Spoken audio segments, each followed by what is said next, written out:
It'll tear you in two.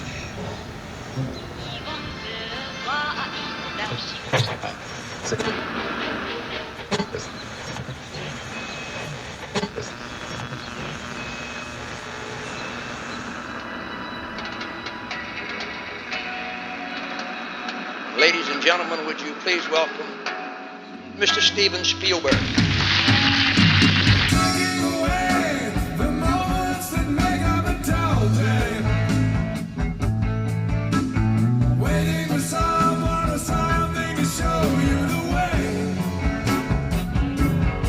From the moment he held his father's 8mm Kodak camera at 12 years old, Steven Spielberg was destined to become a filmmaker.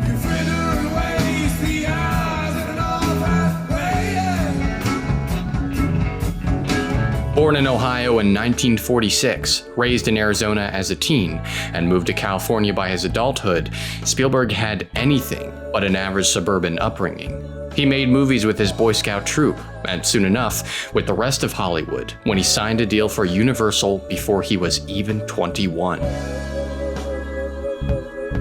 He directed television, made Duel and The Sugarland Express, and met his lifelong best friend, George Lucas.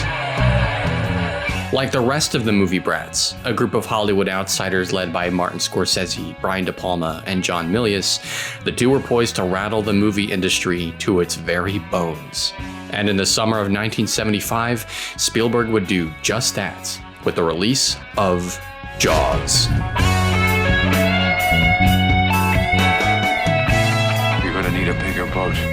A film that, along with Lucas's Star Wars in 1977, would transform the summer into the season of the blockbuster.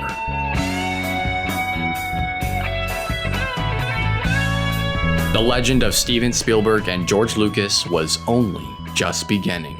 On a beach in Hawaii during the opening weekend of Star Wars, Spielberg would shake hands with Lucas to direct Raiders of the Lost Ark, a throwback to the Republic adventure serials of their childhoods. Though Spielberg had developed a reputation for going over budget and over schedule with Jaws, Close Encounters of the Third Kind, and 1941, Raiders was the perfect vehicle to reinvent himself. The 73-day summer shoot of Raiders became the leanest and meanest production of his entire career. The following summer, Raiders went on to be one of the most beloved and highest-grossing films of 1981. And the winners are Richard Edlund, Kit West, Bruce Nicholson, and Joe Johnston for Raiders of the Lost Ark. After Raiders, the two Mavericks briefly diverged. Spielberg went off to make children fly on bikes in E.T., and shortly after, a haunted house in Poltergeist. They're here. Lucas set his sights on the final chapter of his Star Wars trilogy with Return of the Jedi, and began hatching ideas for his next collaboration with Spielberg. The Raiders of the Lost Ark sequel.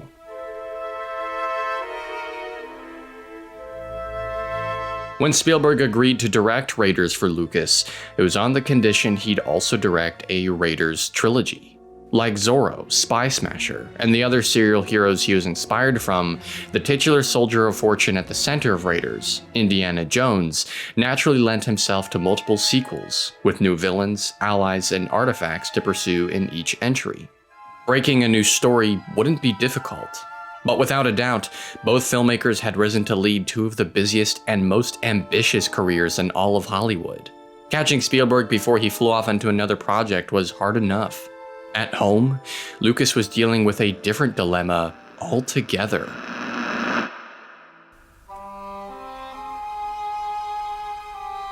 Although not formally officiated until 1983, 2 years after Raiders, George and his then wife Marcia Lucas were getting a divorce. Marcia was, effectively, the co-founder of Lucasfilm and the award-winning editor behind Star Wars. But according to an interview with Vice TV, she felt deeply that her husband became a workaholic and grew distant from her. Her departure would have lasting consequences for the company, creatively and financially. Return of the Jedi would still see its way to theaters, but the impact of Lucas's divorce on the Raiders sequel would be irrefutable. The Temple of Death, it was called, and it began as a horror movie about a haunted Scottish castle. When Spielberg rejected the idea, having just made Poltergeist, Lucas turned his interest instead to the dark history of the Thuggee cult in India.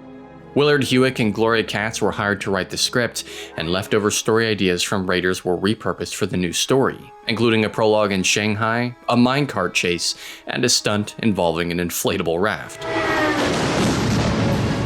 The movie would take place before Raiders, and would uphold a belief Lucas maintained when writing The Empire Strikes Back. The second chapter in a trilogy should be dark. The characters should suffer, and their ordeal should be punishing. This wasn't Lucas's first sequel rodeo, and for better or worse, he knew exactly what he wanted from it. But for Spielberg, the Temple of Death was uncharted territory. He already directed Raiders, but he had never made a sequel. Aside from Lucas and Francis Ford Coppola, no other member of the movie brats had ever considered making one. In fact, the Indiana Jones series would end up being the only sequels of Spielberg's entire filmography, save for 1996's The Lost World, regarded today as one of Spielberg's worst movies.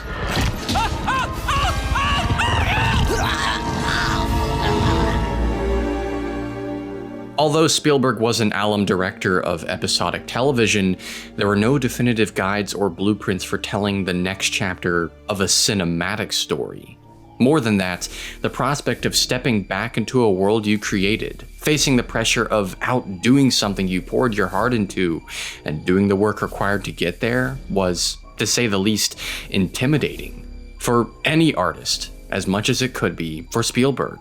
As much as it might have been for Lucas, who retired from directing after nearly suffering a heart attack in the post-production of Star Wars.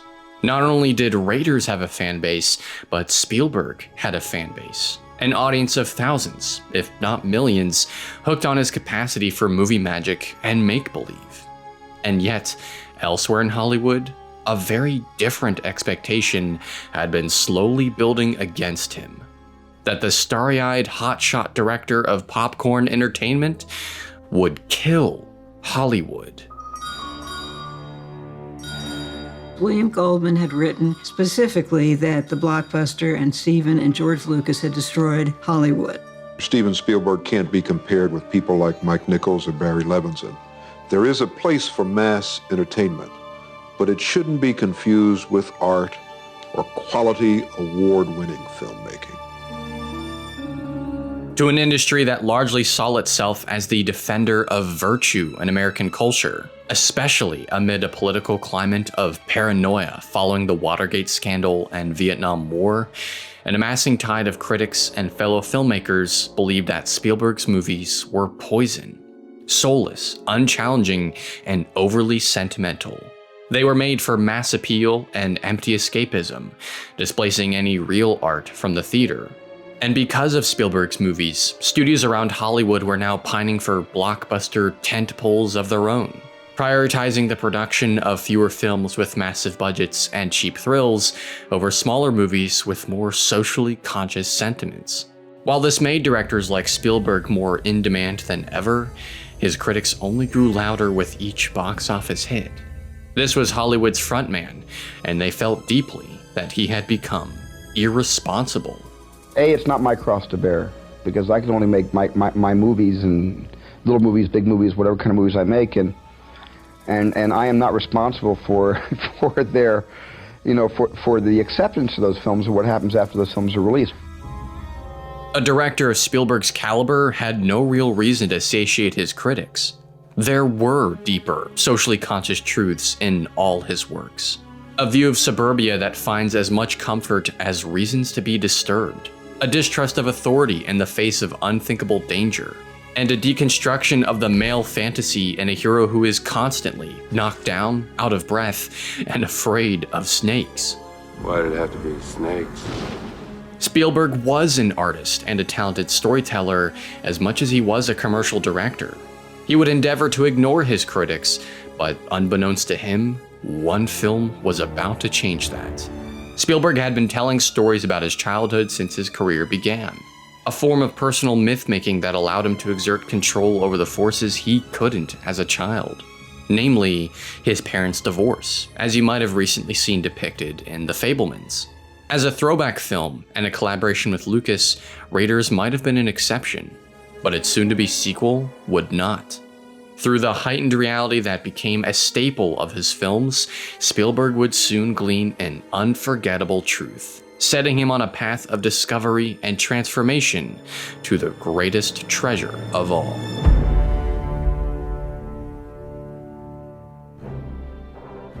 The family Spielberg forged right on the set of Raiders were determined to brace the imminent dangers of the Temple of Doom and the sequels that follow all the same. Joined by producers Frank Marshall, Kathleen Kennedy, and Robert Watts, director of photography Douglas Slocum, production designer Elliot Scott, first AD David Tomlin, second unit director Mickey Moore, stunt coordinator Vic Armstrong, editor Michael Kahn, sound designer Ben Burt, VFX supervisor Dennis Murin, composer John Williams, Indiana Jones himself, Harrison Ford, and of course, accomplice and producer George Lucas, Spielberg embarked on his most unpredictable adventure yet. This is Indiana Jones and the Perilous Art of the Sequel.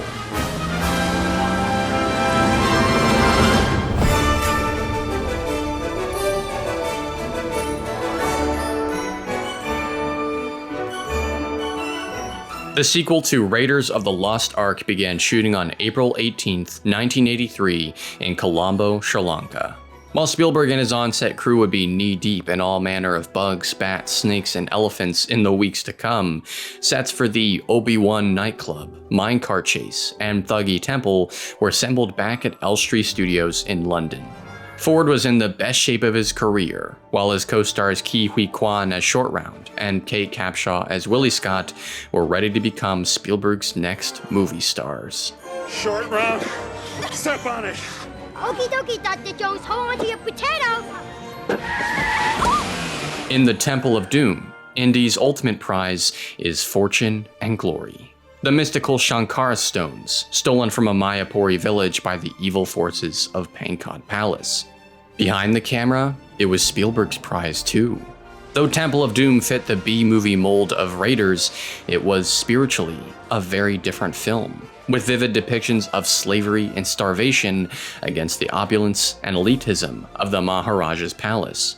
It wore darkness on its sleeve, or lack of, and would allow Spielberg to demonstrate his capacity for horror, dark subject matter, and real human drama, silencing his critics for good. In contrast, the reality that would consume production was far less glamorous.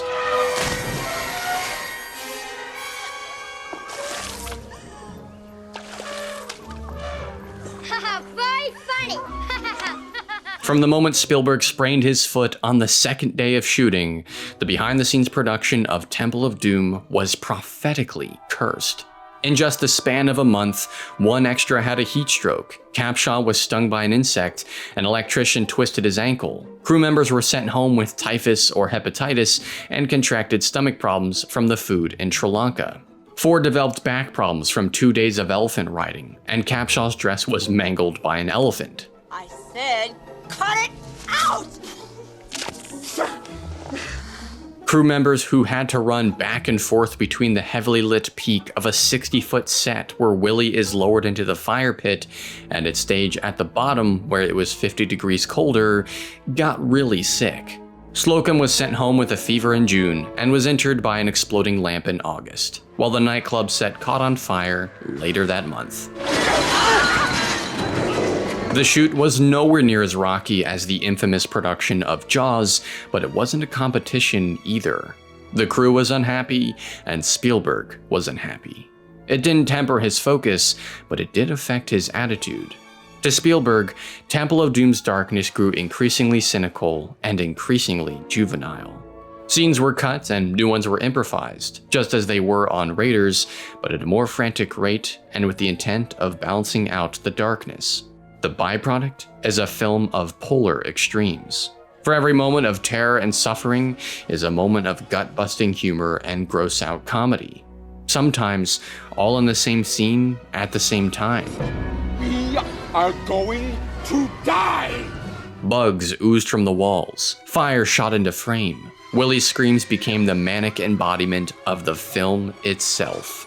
A roller coaster of unhinged hysteria. One that no one particularly loved to be on. Least of all, Harrison Ford. On June 20th, only 2 months into production, Ford herniated his back and wouldn't return to set for 7 more weeks. A complication so severe, it almost ended Temple's production.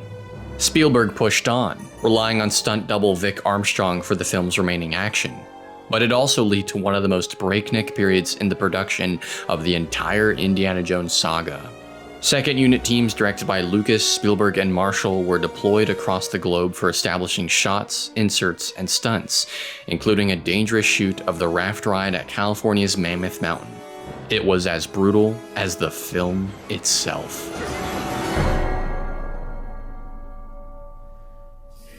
Between an unwell crew and the duress of his critics, Spielberg needed to find something more in the Temple of Doom. Something that reminded him that he had a heart, as he did in all his films, but a heart that beat with purpose rather than doubt. Deep in an inferno, as figurative and personal for him as it was literal and sinister for Indiana Jones, Spielberg would find it, but only in the hands of another.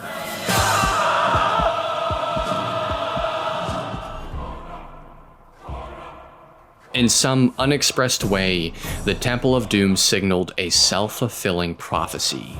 One where Spielberg saw the soulless, unchallenging storyteller that his worst critics chalked him up to be, and recoiled.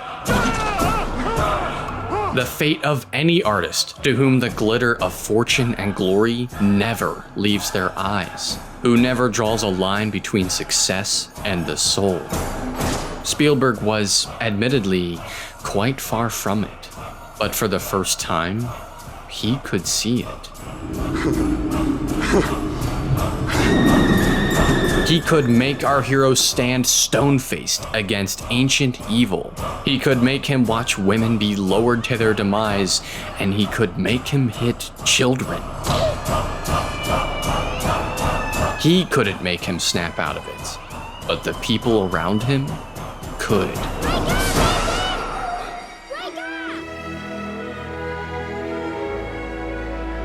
Douglas Slocum, with his old-school shooting style, compositions, and lighting. Kennedy and Marshall's day-in, day-out enthusiasm and collaboration. Elliott Scott's incredible sets, from the temple and palace to the minecart tunnels and wooden bridge. And John Williams, with his touching leitmotifs for Willie and Short Round, and his triumphant theme for the Temple of Doom. All these things, all these people were Spielberg's heart, the essence of his stories. And only through their help could he externalize all his fears and all his pressures into something he could punch. Despite Ford's absence or the crew's injuries, talent and determination radiated from every shot, beat, and line of dialogue all the way to the end. With Ford's return, insert shots were filmed for the mineshaft fight and broken bridge sequence. The action-packed opening of the film was ironically the last scene scheduled for principal photography. Much of Temple of Doom's greatest feats of spectacle were filmed in its last few weeks, generating what is arguably one of the most thrilling third acts in Spielberg's entire filmography. You know nuts. He's crazy.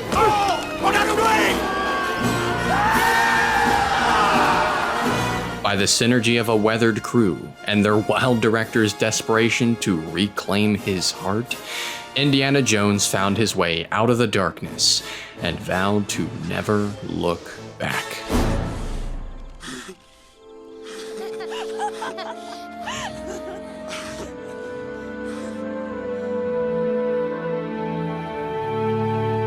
What many of Lucas and Spielberg's cohorts had feared from the start of reading Hewitt and Katz's script, that the film was too dark, had perfectly foreshadowed its fate. The film made more money than the first, and was generally enjoyed by audiences. But by being too different from Raiders, and too violent for a younger audience, Temple of Doom was, well, doomed for mixed reviews. Although Spielberg would defend the film in its first few weeks, he would eventually side with none other than his critics. Back in 1989, Spielberg said, "It was too dark, too subterranean, and much too horrific. I thought it out-poltered Poltergeist. There's not an ounce of my own personal feeling in Temple of Doom." What began as a vessel for the sad and angry depths of Lucas's divorce had inadvertently manifested as a film that so pushed the boundaries of the PG rating that the Motion Picture Association of America would usher in an all-new PG-13 rating. To the world today, this remains the biggest legacy of Steven Spielberg's first sequel. But for the director himself, who decries Temple of Doom as the worst movie of his entire filmography, the legacy he came away with would be something totally different.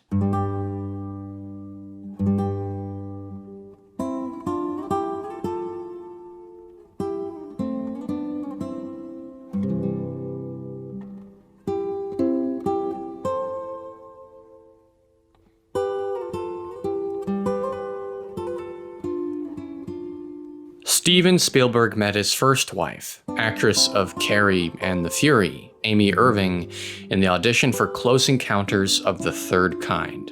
Recommended that she audition by Brian De Palma, who oversaw Irving's audition for Princess Leia with Lucas on Star Wars, Spielberg and Irving quickly hit it off and started dating in 1975. However, as Spielberg's career grew, and his movies came to dominate the box office, Irving grew increasingly worried about living in Spielberg's shadow. That she would be known as the girlfriend of Steven Spielberg rather than an accomplished actress. Her concerns culminated in their breakup in 1980, costing her the role of Marion Ravenwood in Raiders.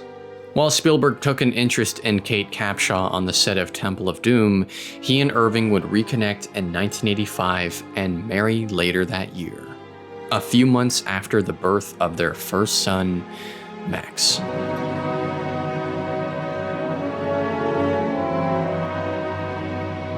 Suddenly, Spielberg was a father, as was Lucas, who adopted his daughter Amanda before his divorce in 1983, and his second daughter Katie not long after. Ford had been a dad since the 60s, but he'd be welcoming his son Malcolm with then-wife Melissa Matheson in 1987. Despite their newfound fatherhood, Lucas and Spielberg were no less busy than they were years prior. In the midst of building new facilities and groundbreaking tech for Lucasfilm, Lucas ran story treatments through multiple writers for Indiana Jones 3, which included a supernatural Monkey King, the Holy Grail, and a haunted Scottish castle. Again. In between co-producing hit films like The Goonies, Back to the Future, and Young Sherlock Holmes through his company Amblin Entertainment, Spielberg went off to direct The Color Purple in 1985 and Empire of the Sun in 1987. Easily the two most serious films of his entire career, and by no mistake, the exact kind of movies he wanted to make after Temple of Doom. Spielberg was soul-searching, desperate to reinvent himself once again, this time as a more socially conscious artist, capable of gravitas and nuanced storytelling. His promise to Lucas mattered to him, but he wasn't keen on fueling his critics. Spielberg needed a better reason to continue the B-movie antics of Indiana Jones. A cup, nay, a quest, not for eternal life, but the more figurative, elusive key to a content life. A life he lacked in more ways than he yet knew how to express. Even with more fortune and glory than any other Hollywood director by the late 80s, Spielberg was deeply disquieted. The happy endings prevalent in his stories were no longer enough. Spielberg needed something more. He needed his father.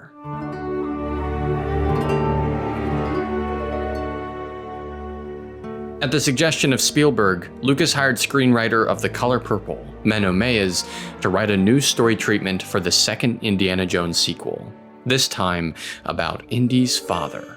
Later on, scribe of The Fugitive, Jeffrey Boehm, would be brought on to write the script for what would become Indiana Jones and the Last Crusade, a father-son adventure between Indy and his dad on their mythical search for the Holy Grail. It was the trio's favorite Indiana Jones pitch yet, one that outfoxed the sequel syndrome most threequels failed to avoid. Its origins were personal, and in more ways than one.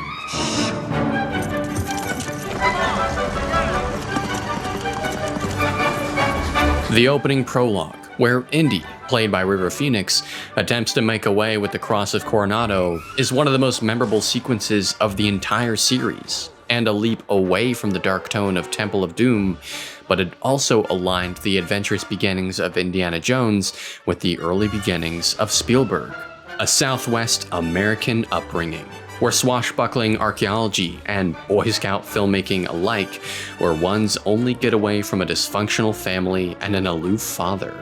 Admittedly, Spielberg had more in common with Indy's childhood than Boehm's script had ever intended, and not just because of the whip-cracking line tamer he had for an uncle. Much like Indiana, Spielberg considered his father to be a distant workaholic who never entirely approved of his son's passion for filmmaking. After his parents' divorce, Spielberg didn't talk to his father for 15 years and wouldn't develop a warm relationship with him until the last few decades. What you taught me was that I was less important to you than people who'd been dead for 500 years in another country. And I learned it so well that we've hardly spoken for 20 years. You left just when you were becoming interesting. If the Temple of Doom showed Spielberg a fate he grew to avoid, The Last Crusade is the pursuit instead of a fate he's chased since childhood, symbolized by the Cross of Coronado. How long I've been looking for that? All your life? All my life. And later, by the Holy Grail. Find the man, and you will find the Grail. A father he could look up to. A father he didn't have to blame for the divide in his family. A father that accepted him. This father-son obsession I've had in my movies obviously speaks to a great deal of feelings that I've been carrying with me that I want to unburden myself of, and I have. For Spielberg, it was still a fantasy. Just as it was in his portrayal of a divorced family in E.T., or the father who left his family behind in Close Encounters. But Crusade would be different, because Indy's dad wouldn't be the glum engineer Spielberg had for a father. He would be Sean Connery.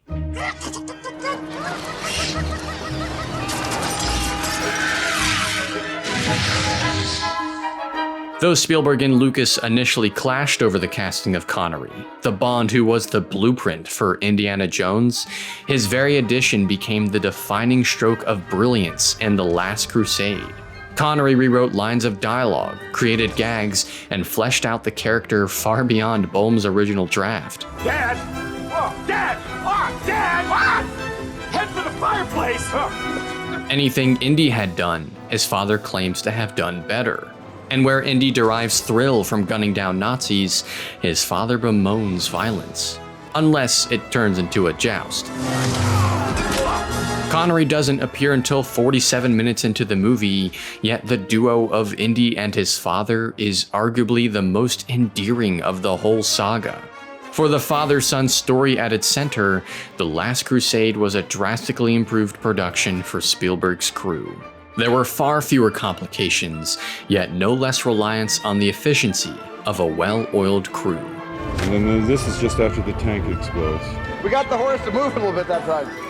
Crusade was Spielberg's most globe-trotting production to date, taking his crew from Spain, England, Italy, Jordan, and the United States in the span of another 4-month summer shoot. It saw the return of Denholm Elliott as Marcus Brody, John Rhys Davies as Sala, and the Nazis as the primary antagonists of the film. Where Temple was driven by the desire to take Indy's first sequel in a different direction, Crusade was something of a course correction. a retreat to the safety and familiarity of raiders after Temple's alienating brutality. In some ways, it was an overcorrection, lighter and more sanitized than Spielberg had ever been in the action genre. It may have recaptured the spirit of Raiders, but not much of its grit nor boldness. In truth, Spielberg missed working on Raiders. He missed the unprecedented adventure, the lightning in a bottle, and the actors he worked with, just as he missed each and every one of his crews, the heart of his productions, the people he'd come to regard as family. Steven is grounded and feels very safe inside an environment with family. He likes close relationships with a few people who he trusts, and then he's very reluctant to have anybody leave. Because Spielberg lacked a normal family as a kid, he'd never stop looking, never stop working for that family as an adult. Even when he was married to Irving and had a son of his own, he'd look not at the nuclear family that reminded him of his difficult childhood, but the comfort of a camera lens that was always there for him. Up to The Last Crusade, he worked more tirelessly than he ever had, producing, directing, and living in his stories, all to distract himself from an increasingly aggressive truth.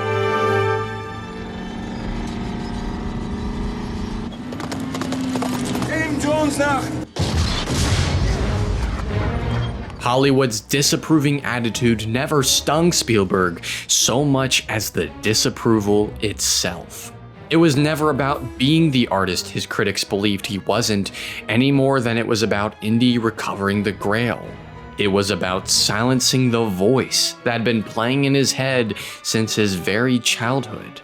For just as he learned to externalize his demons through his movies, Spielberg externalized the voice of his father on his critics in Hollywood.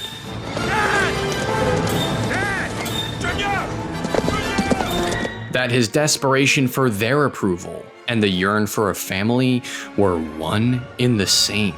And until he had the supportive foundation missing from his childhood, he might never stop working, never stop escaping, and never look fate dead in the eye.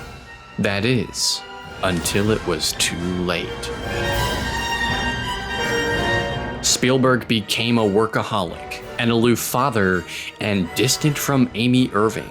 He'd wind up divorcing her in 1989, the year Last Crusade hit theaters, and put his son Max through the last thing he ever wished for him. Spielberg became his father.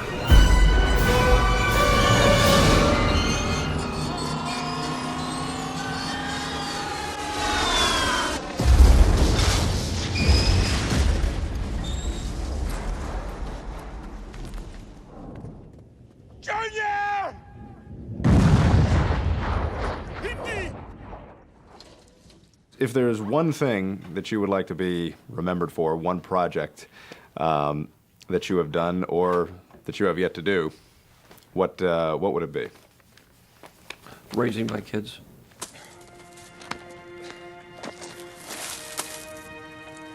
It was a lot harder than making movies, let me tell you. He made every mistake that his dear friend George had, and began to see his dad in a different light too. Now that he knew what he knew, he would never forsake it, ever again. I thought I'd lost you, boy. I thought you had to, sir.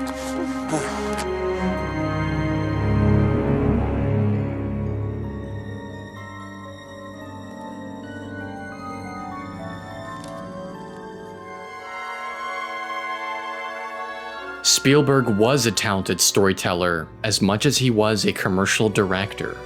He was a child of divorce and a divorcee himself. He shook the bones of Hollywood and forever changed its status quo. He clenched fortune and glory as firmly as the cup of everlasting life. But no matter what he was and what dream he lived out, he never wanted anything. Indiana? More than his father.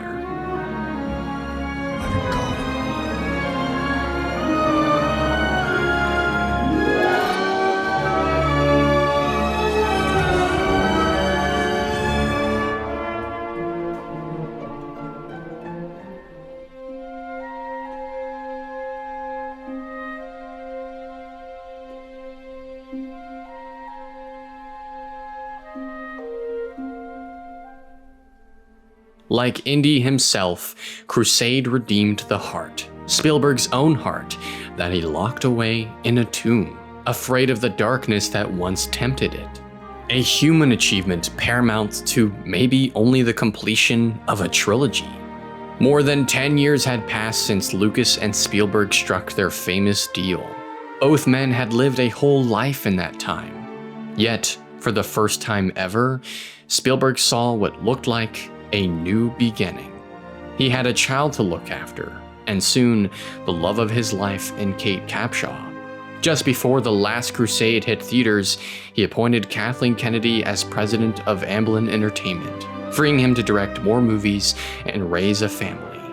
He closed the book on one decade of his career and turned the page to another, finding new stories and friends to inspire where he'd go next. Most of all, Spielberg would, in time, reconnect with his father, his mother, and finally let go of the disapproving voice from all those years ago.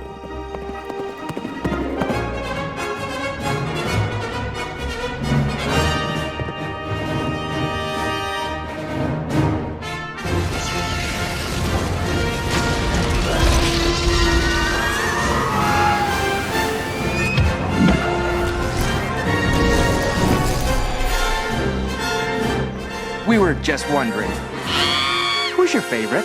Who are you people? Earn this. When he made Saving Private Ryan, he said, I made this for my dad. That made me feel warm right here.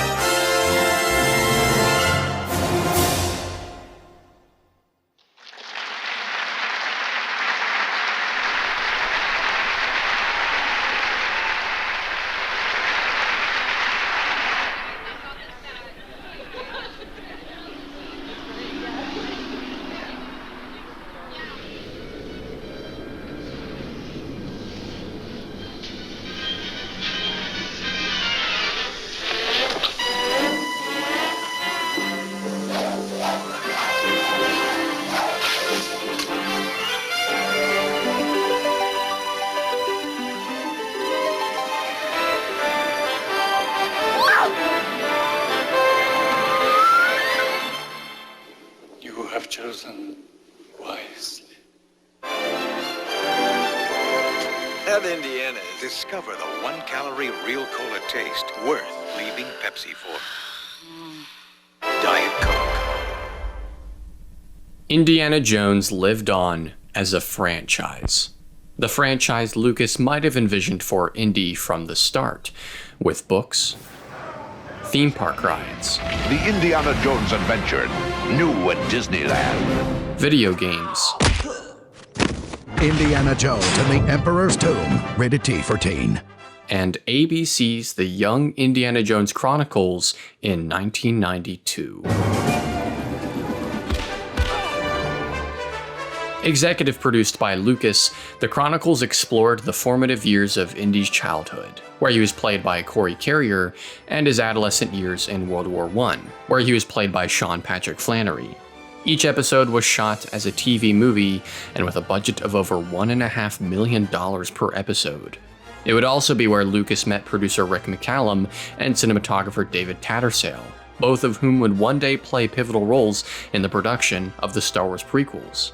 The show was well received by audiences as a compelling, albeit innocuous addition to the lore of the character, but one episode in particular caught fans of Indiana Jones by total surprise: the return of Harrison Ford.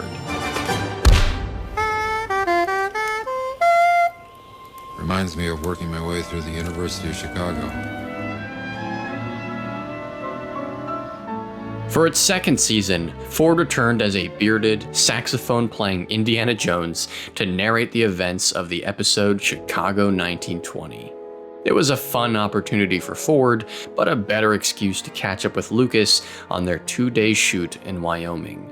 The good old days were over, as was the big screen adventure of Indiana Jones. If he and Spielberg never pitched another Indy film, and the character forever lived on in other media, Lucas would have been totally content. but not Ford. To Ford, the good old days weren't over yet. Ford believed that Crusade wrapped a perfect bow on the trilogy, but not necessarily on Indiana Jones. This was, perhaps, his favorite role of his entire career. The one character he could see himself playing for the rest of his life. As long as Lucas and Spielberg had more stories to tell, he would always have more to give. And besides, the fans had been asking for it too. The question of Indiana Jones 4 had become a recurring topic in Ford's interviews in the years following The Last Crusade. Evidently, no one truly saw an end to the adventure that Spielberg did. And for many years, neither did Lucas. But something changed on that day on Wyoming. Something about the passage of time and Ford's grizzled beard triggered something in Lucas. Cogs began to turn, saucers started spinning, and an unthinkable new pitch for Indiana Jones was born. What if it was aliens? What if Indy saw the Roswell incident, battled Russians in a Cold War America, and sought out the corpse of a real extraterrestrial, effectively turning the 1930s matinee serial into its 1950s equivalent, the sci-fi B-movie? Hired by Lucas to write an initial draft, Jeb Stuart collated all of Lucas's ideas into an ambitious new script. Indiana Jones and the Flying Saucermen from Mars.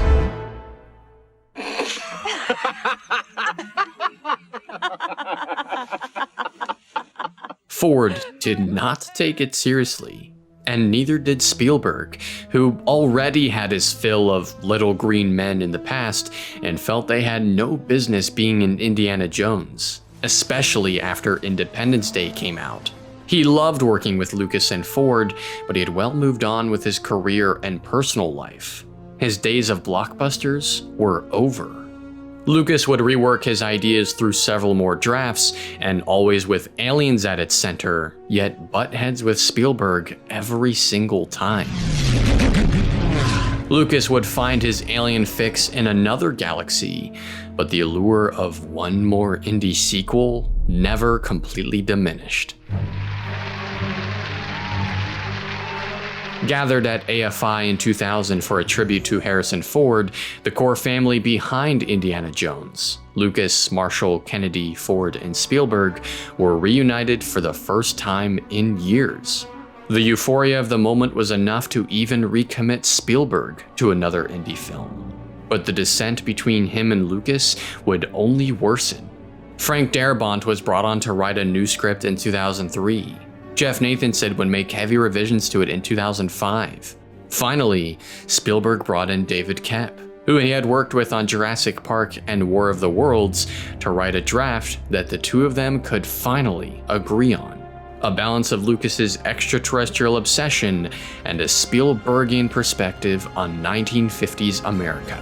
The first time period in an Indiana Jones story he was alive to see. Lucas and Ford were ready, as were fans of the original Indiana Jones trilogy. But for Spielberg, the call of adventure blared increasingly with peril. Though he liked the script well enough, and the crew he'd be working with, he already failed to recapture the lightning in a bottle of Raiders, twice. His career had evolved very far from his blockbuster beginnings, and he had well made peace with the turmoil he hadn't when he first made those movies. Could he bring the spirit of that young, troubled director out into the light and deliver on what was possibly the most anticipated film of his entire career? Should he even bring them into the light, rather than toss the whip to someone else, or leave the bow on his original trilogy unwrapped? For better or worse, Spielberg relented, and with mild reluctance. With a production that heralded a new trend in Hollywood for the Legacy sequel, the forces that compelled Steven Spielberg dragged the bygone champion of blockbusters out from within for one more adventure. Russians. You ain't nothing but a hound dog, crying all the time. You ain't nothing but a hound dog, crying all the time. Damn, I thought that was closer. You never got a rabbit and you ain't no friend of mine. Indiana Jones and the Kingdom of the Crystal Skull began shooting on June 18, 2007 in Abiquiu, New Mexico, just 3 days shy of the 27th anniversary of the production of Raiders, and with the same shooting schedule of 73 days to boot. Kingdom is perhaps the biggest film of the Indy saga, due in no small part to the visual effects industry Lucas helped cultivate since his first Star Wars trilogy. Over were the days of live rats, snakes, and bugs, or injured stuntmen, exotic diseases, and feverish crew. Now, fire ants could be computer-generated by the millions, cars could digitally explode, and otherwise death-defying stunts could be safely controlled from in front of a blue screen. At the same time, Kingdom's production hardly saw any fewer stunt-driven set pieces, on-location shooting, or practical effects of mind-melting ingenuity than its predecessors.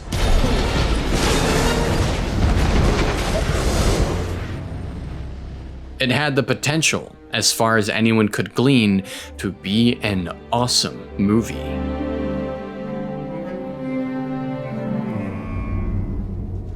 To maybe no one's surprise but Spielberg's, he had found something in the warehouse worth telling a story about.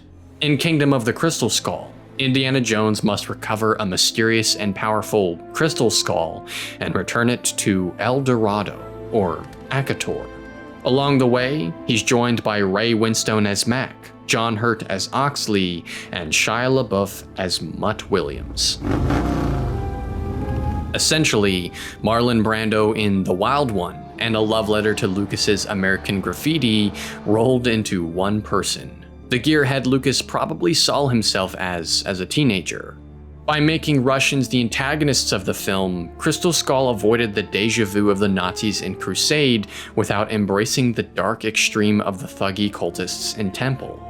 In making Mutt Indy's estranged son, the film could carry on the family-charged hijinks that elevated Crusade. And in reinviting Karen Allen's Marion Ravenwood to the cast, Crystal Skull had a direct touchstone to Raiders. Crystal Skull, on paper, might have been the perfect sequel, a testament to Spielberg's mastery over his craft. In execution, the film would be anything but.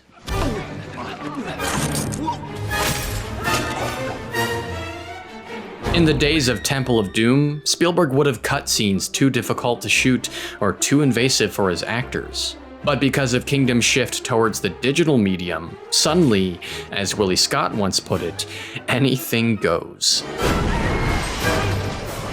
Tarzan swinging with CGI monkeys, flying saucers, and an otherwise fatal plummet from the Iguazu Falls. In a series whose main villain once pulled hearts out of people's chests, the scale of disbelief demanded by Crystal Skull has somehow never been harder to suspend. Reminiscent of Lucas's approach to the Star Wars prequels, many critics felt that the advancement of technology since the original films had enabled Spielberg's worst storytelling instincts. Best and notoriously exemplified by a moment so unbelievable, it became synonymous with jumping the shark, nuking the fridge.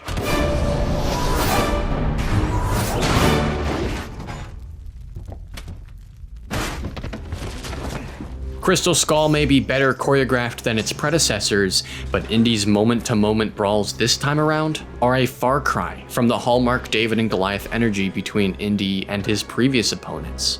The grit that was insufficient in Crusade is practically non-existent in Crystal Skull, as Spielberg overcompensates for an older Indy, often at the expense of the close calls that made the previous three films so thrilling.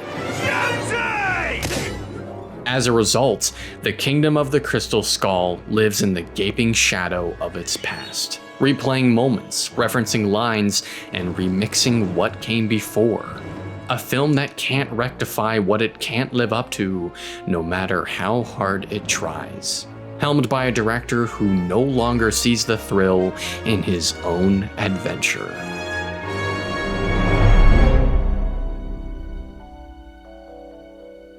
And to be honest, how could he? The true adventure ended long ago. Spielberg's filmmaking family from those hot days in Tunisia had been slowly disappearing. Elliot Scott, who passed away in 1993, David Tomblin in 2005, and Denholm Elliott in 1992. Brutal couple of years, huh, Charlie? First Dad, then Marcus. Seem to have reached the age where life stops giving us things and starts taking them away. This is an Indy and a Spielberg faced with the cruel passage of time, left with no choice but to honor those who've passed and pull tightly those who haven't. Kennedy and Marshall, who continued their producing legacy on Crystal Skull. Michael Kahn, who cut Crystal Skull on film as he had with the previous 3 Indy films. Director of photography Janusz Kaminski followed in the footsteps of a retired Douglas Slocum by emulating his high-contrast lighting style and old-school camera work. Guy Hendricks Diaz built practical sets no less elaborate than Elliot Scott's Thuggee Temple. And stunt coordinator Gary Powell, whose uncle, brother, and father had all worked on Temple of Doom, kept up the family tradition by joining Spielberg's crew. Of course, Indy isn't without regrets about his past, and neither is Spielberg. Indy and Marion never divorced, for they never married, but their reunion springs Indy to action, to be straight with Marion, and never let go of her again. There must have been plenty of women for you over the years. There were a few, but they all had the same problem. Yeah, what's that? They weren't you, honey. To return the Crystal Skull to Akator, because it told him to, but more importantly, to free his friend Oxley from its effects. There is an undeniable appeal to unlimited knowledge, that if Spielberg knew then a fraction of what he does now, he might have silenced his demons far sooner and found much more peace early on. But ultimately, Spielberg isn't all that curious anymore, and frankly, for the better. When Indy first meets Mutt, he treats him as mutually as any of his students at Marshall College. But when he discovers Mutt is his son, all the rigidity once only in his father leaps out of him. Why the hell didn't you make him finish school? This sort of revelation once terrified Spielberg. The inescapable realization that you've become your father. But in Crystal Skull, it's used to produce laughs, as if Spielberg is looking through the lens of Indy and Mutt's freshly awkward dynamic with nothing less than a wink and a smile. It may lack the emotional center of Indy's relationship with his father, but there is something admirable about Spielberg's nonchalant attitude here. His acceptance, maturity, and growth to embrace his truth. Why don't you stick around, Junior? I don't know. Why didn't you, Dad? There are wondrous, awesome phenomena to this world. Artistic achievements of unrivaled magnitude and an audience of millions, if not billions, of filmgoers. But it may not fulfill you. After 4 globetrotting quests and 30-odd films, there's only one thing that truly matters, and it's not the story about the glowing alien skull. It's the family that Spielberg found along the way. The crew he assembled for the production of Raiders, the 7 children he raised with Kate Capshaw, the 3 sisters, mom and dad he could never live without, the brother he found in George Lucas, and the generation of talent that was right around the corner. A new wave of artists, prop masters, stunt coordinators, and actors, many of whom he's worked with, produced for, or uplifted, like Leonardo DiCaprio in Catch Me If You Can, director J.J. Abrams with Super 8, or David Geffen and Jeffrey Katzenberg, with whom Spielberg co-founded DreamWorks Pictures. Beyond the 150 plus projects of other directors he's produced over his career, Spielberg started the Shoah Foundation, which honors the testimonies of Holocaust survivors to this day. No matter the stories behind him or the accolades to his name, in the end, his accomplishments have rarely outpaced the opportunities he's afforded others. But look, if your family's not always available, there's backup. Near the end of It's a Wonderful Life, you remember that movie, It's a Wonderful Life? Clarence the Angel inscribes a book with this: "No man is a failure who has friends." That's a Christmas present from a very dear friend of mine. Crystal Skull received more mixed reviews than Temple of Doom and The Last Crusade, and for once, neither his critics nor the perils of the sequel could have mattered less to Spielberg. He had his family in Ford, Marshall, Kennedy, Williams, Kahn, and Lucas, and Indy had his. How much of human life is lost in waiting? In June, Harrison Ford will be donning the hat and bullwhip for one final adventure, and this time, Spielberg won't be directing, believing, as he did on Crystal Skull, that a new perspective is needed for Indiana Jones. Many fans are concerned, in part due to another director taking over, but mostly because they didn't like Crystal Skull. But no matter what story director James Mangold tells in The Dial of Destiny, and what he decides to do with the legacy of one of the most iconic characters in all of film, there is beautiful closure in Steven Spielberg's Indiana Jones. From the moment Spielberg shot a lone, fedora-wearing soldier of fortune stepping out of the darkness, all the way to the bright fluorescence of his long-belated wedding day, Indiana Jones has lived out a cinematic journey worth celebrating. One that shows us, in the most thrilling, absurd, and human of ways, that the greatest adventure of all is the one we go on with others.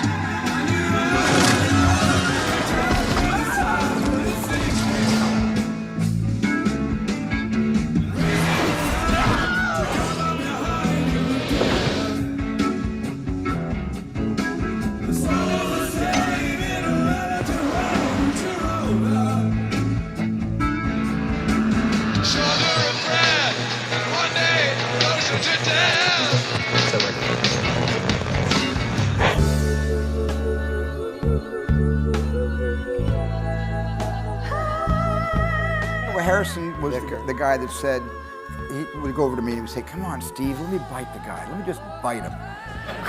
Let me just bite him." He says, all these movies have these spectacular punches and it rattles the guy's, it just shakes his rafters, and he falls over. But I'm Indiana Jones. I'm like a regular person. I want to bite him. And so I let Harrison at one point bite him. And then Harrison came over to me after he got to bite him, and Harrison came over to me and said, "Hey, Steve, can I throw sand in his face?" He said, "Is there any place in the scene where I can just take a handful of sand and blind him with the sand?" I said, "That's really dirty fighting." He said, I'm trying to get the Ark to Cairo. Come on. Come on.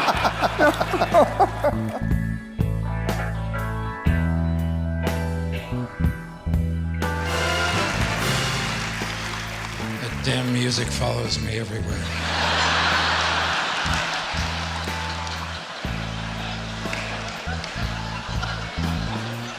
Played every time I walk on a stage, every time I walk off a stage. It's worse than that. It was playing in the operating room when I went in for my colonoscopy.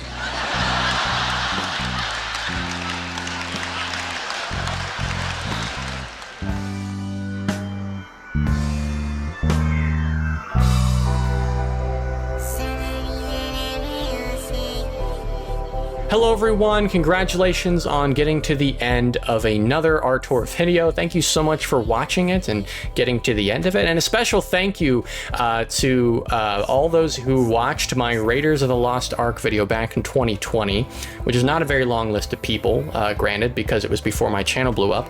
But if you go back and rewatch the end of that video, I specifically say, as I'm doing my outro, very much like this one, that there will be a video on the Indiana Jones sequels coming next year in 2021. Well, like all things related to our tour, I take a very long time to get anything done here. So it took me a long time to get around to the video.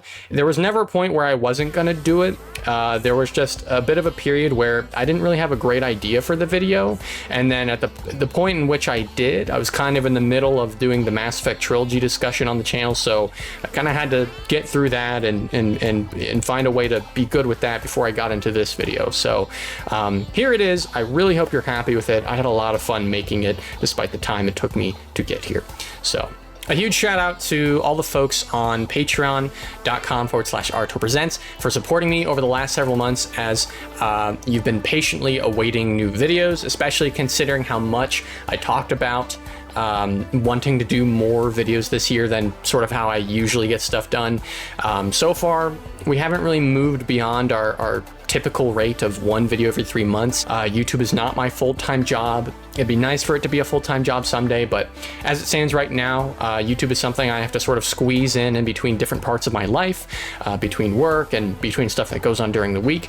Right now, I do have good time during the week to work on stuff, but at the same time, it's just really tough. These videos are very complicated. There's a lot of moving parts, things that, you know, I have to compromise and adjust on the fly. It's tough. It's really difficult. So to have you guys support me on Patreon means so very much. As has been the case for the last few videos, you can expect all kinds of behind the scenes goodies related to this video over on the Patreon in the next several weeks, including a behind the scenes commentary, a look into the writing of the video, a breakdown of the editing, all kinds of other interesting stuff and bonus videos that you can expect. Those of you who are not supporting my Patreon, here's your invitation to come on in. It would certainly mean a lot to me. So where do we go next? Well, I have at least 2 or 3 projects that I'm working on simultaneously right now. One is a really long project. One is, you know, kind of modest length, and one is kind of short. One of those videos is time sensitive. One of those is a collaboration I'm actually doing with a friend of mine, and another one is something that I've been working on since the start of the year, or really since before the start of the year. So it's a very complicated video. I am doing my darndest and my best to try and work on these videos and try to get them out as quickly as possible. So all I ask for you guys is your support and your patience, and let me cook. Basically, things will come. You know, good stuff will come. And of course, I've been reading your suggestions. A lot of you have been giving me great ideas for videos lately and asking me if I'm going to cover this or that, especially as far as Star Wars things are related. I know there hasn't been any really Star Wars videos this year, and the next video might not even be a Star Wars video, but there are big plans ahead for Star Wars stuff on the channel. For those of you who are into that, just as with everything else, please be patient. The wait will be worth it, I promise you. With all that being said, thank you one last time for watching. Follow me on Twitter at ParksHarmon, Instagram is ParksHarmon. This outro is going on for way too long though. I'm really taking advantage of just the ability to ramble at the end of the video and extend the runtime. Thank you all so much for watching one last time, and I'll be seeing you all later. Peace out.